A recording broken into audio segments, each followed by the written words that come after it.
Hi. இப்ப நம்ம என்ன படிக்க போறோம்னா ஆக்சிடென்டல்ஸ். என்னென்ன ஆக்சிடென்டல்ஸ் இருக்குன்னா ஷார்ப், ஃபிளாட், நேச்சுரல். ஷார்ப்ன்றது என்னன்னா ஒரு செமிடோன் வந்து ரைஸ் பண்றது. அதே மாதிரி ஃபிளாட்ன்றது என்னன்னா ஒரு செமிடோன் வந்து டிக்ரீஸ் பண்றது. நேச்சுரல்னா ஒயிட் கீஸ் எல்லாமே நேச்சுரல். பிட்ச் எக்ஸாம்பிள் இங்க கொடுத்துருக்குறேன். இங்க ஜி இருக்கு, பக்கத்துல ஜி ஷார்ப்.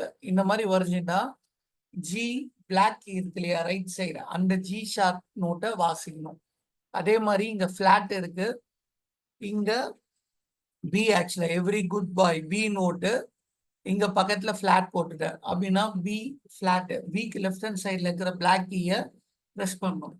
ஷார்ப்ல முக்கியமா என்னன்னா இங்க ஷார்ப் இருக்கு இல்லையா, ஷார்ப் வந்து ஸ்லைட் ஸ்லாண்டிங்கா இருக்கணும்.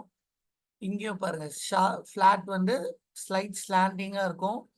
நேச்சுரல் இங்க இருக்கு இல்லையா, இதுவும் ஸ்லைட் ஸ்லாண்டிங்கா இருக்கும்.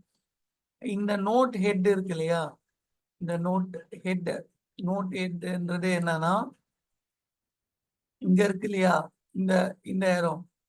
ஸோ இந்த இடம் வந்து என்னன்னா கரெக்டா அந்த நோட்டு எங்க வரைகிறோமோ அந்த இடத்துல இருக்கணும். இதே மாதிரி இங்க இந்த இடம் இருக்கு இல்லையா, ஸோ இதுவும் கரெக்டா அந்த நோட் எங்க வரைகிறோமோ அதே இடத்துல இருக்கணும். இந்த நேச்சுரலும் அதே மாதிரி தான், அந்த நோட் எங்க வரைகிறோமோ அந்த சைடு தான் இருக்கணும். அதே மாதிரி ஆக்சிடென்டல்ஸ் பொறுத்தவரை எப்பவுமே நோட்டுக்கு லெஃப்ட் சைடு தான் வரைவாங்க. ரைட் சைடு வரைஞ்சா அது வந்து தப்பு. கொஸ்டின் பேப்பர்ல சர்க்கிள் 5 மிஸ்டேக்ஸ்னு ஒரு டாபிக் வரும். ஸோ அந்த இடத்துல இந்த மாதிரி கொஸ்டின்ஸ்லாம் கேட்கலாம்.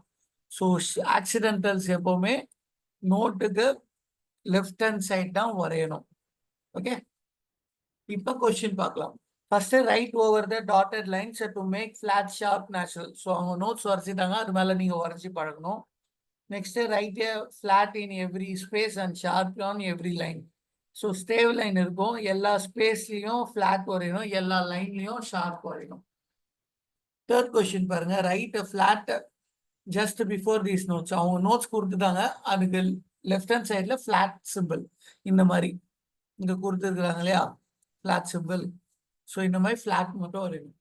நெக்ஸ்ட் கொஸ்டினுக்கு வந்து ஷார்ப் மட்டும் வரையணும் இந்த மாதிரி. ஃபோர்த்து கொஸ்டின் ஃபிளாட் மட்டும் ஷார்ப் மட்டும் லெஃப்ட் ஹேண்ட் சைடு வரையணும். Next natural. ஸோ இந்த மாதிரி நேச்சுரல் சிம்பிள் மட்டும் லெஃப்ட் ஹேண்ட் சைட்ல வரையணும். சிக்ஸ்த் கொஸ்டின் பாருங்க, flatten each middle note below then return to each original pitch. அப்படின்னா என்னன்னா ஒரிஜினல் பிட்ச்னா ஃபர்ஸ்ட் 3 நோட் வரைஞ்சிக்கிறாங்க இல்லையா. ஃபர்ஸ்ட் நோட் வந்து ஆல் கவ். எக்ஸாம்பிள் ஃபர்ஸ்ட் கொஸ்டின் பண்ணிக்கிறாங்களா, ஆல் கவ். சி நோட்டு கொடுத்துக்கிறாங்க. நெக்ஸ்ட் என்ன பண்ணிக்கிறாங்க, ஃபிளாட்டன் பண்ணிக்கிறாங்க. ஸோ இந்த மாதிரி ஃபிளாட்டன் பண்ணிக்கிறாங்க. அதுக்கப்புறம் திரும்பியும் ஒரிஜினல் பிட்ச், அதாவது திரும்பியும் அந்த ஒயிட் கீயை வாசிக்கணும்னா அந்த மாதிரி நேச்சுரல் வரையணும். ஸோ இந்த மாதிரி பண்ணணும்.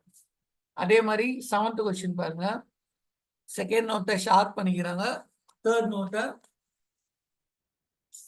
ஃபிளாட் நேச்சுரல் பண்ணியிருக்கிறாங்க. ஸோ இதுதான் அந்த கொஸ்டின்ஸ். ஏதாவது டவுட் இருந்தால் மெசேஜ் அனுப்புங்க. தேங்க்யூ.